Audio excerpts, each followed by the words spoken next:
Good morning বন্ধুরা, কেমন আছো তোমরা সকলে?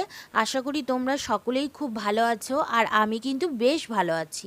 মধুরাজুস ব্লগে তোমাদের আরও একবার ওয়েলকাম আমার নতুন ভিডিওতে। তো চলো ব্লগটি শুরু করা যাক। আজ সকালে ঘুম থেকে উঠেই দেখি বৃষ্টি, সারাদিন শুধু বৃষ্টি আর বৃষ্টি, সকাল থেকে রাত পর্যন্ত বৃষ্টি চলছে আজকে কয়েকদিন ধরেই। তো আমরা এই বৃষ্টির মধ্যেই বাসি কাজকর্ম কমপ্লিট করে নিলাম এবং তারপর টিফিনও আমাদের হয়ে গেছে। তো সকালের মেনু শেয়ার করলাম না, একদম চলে গেলাম দুপুরের মেনুতে। তো আজকে বৃষ্টিতে কি করব রান্না ভাবছিলাম, তো মনে হলো যে আজকে ডিম বিরিয়ানি করি, কারণ অনেক দিন ধরে ডিম বিরিয়ানি খাওয়া হয় না। তো তাই করলাম। প্রথমে ভেবেছিলাম যে খিচুড়ি করব, তারপর মতটা চেঞ্জ করে দিলাম। তো দেখতে কিন্তু বেশ ভালোই হয়েছে আর খেতেও বেশ ভালো লেগেছে। এমনিও অনেক দিন পরে কোনো রান্না খেলে দেখবে বেশ ভালো লাগে খেতে। তো আজকেরও ডিম বিরিয়ানিটা বেশ ভালো লেগেছিল, তো সাথে মিষ্টি ছিল। তো তারপর দুপুরে খাওয়া দাওয়া কমপ্লিট করে নিলাম, নিয়ে রেস্ট নিয়ে বিকেলে বাইরে এসে দেখি তাও বৃষ্টিই পড়ছে। তো বারান্দায় দাঁড়িয়ে দাঁড়িয়ে আমি বৃষ্টি দেখছিলাম আর ভিডিও করছিলাম।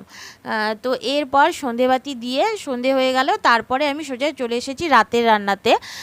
তো তখন বেলা করে চিংড়ি মাছ আনা হয়েছিল, রেখে দিয়েছিলাম রাতে করব বলে। তো আমার এদিকে কেটে কুটে সব জোগাড় হয়ে গেছে। তো রাত করে আর মশলা পেস্ট করিনি, হামলদিস্তাই করে নিলাম। আর আলু দিয়ে মাখা মাখা করে চিংড়ি মাছটা করব। একদিকে ভাত বসালাম আর একদিকে তরকারি করে নিলাম। তো আজকের ভিডিওটি যদি ভালো লেগে থাকে তাহলে মধুরাজুস ব্লগ চ্যানেলটি সাবস্ক্রাইব করে দিও। তো আমি এইদিকে রান্না করছিলাম, এদিকে চিংড়ি মাছটা ভাজাও হয়ে গেল আর ভাতও হয়ে গেছে, তাই ভাতের মাড় ঝরিয়ে নিলাম। তো প্রথমে ভেবেছিলাম চিংড়ি মাছটা সর্ষে দিয়ে করব, এবং তারপর মনে হলো যে না, আজকে কয়েকদিন ধরে বেশ ইলিশ দিয়ে সর্ষে খুব খাওয়া হচ্ছে কয়েকদিন ধরে। তাই ভাবলাম থাক, আর সর্ষে দিয়ে করব না, আলু দিয়েই করি। তো রান্না আমার এইদিকে হয়ে গেছে, আর ঘরে এসে দেখি যে বড়মশাই বাদামের খোসা ছাড়াচ্ছিল। তো এগুলো সব করে নিয়ে বিছানা করে নিলাম।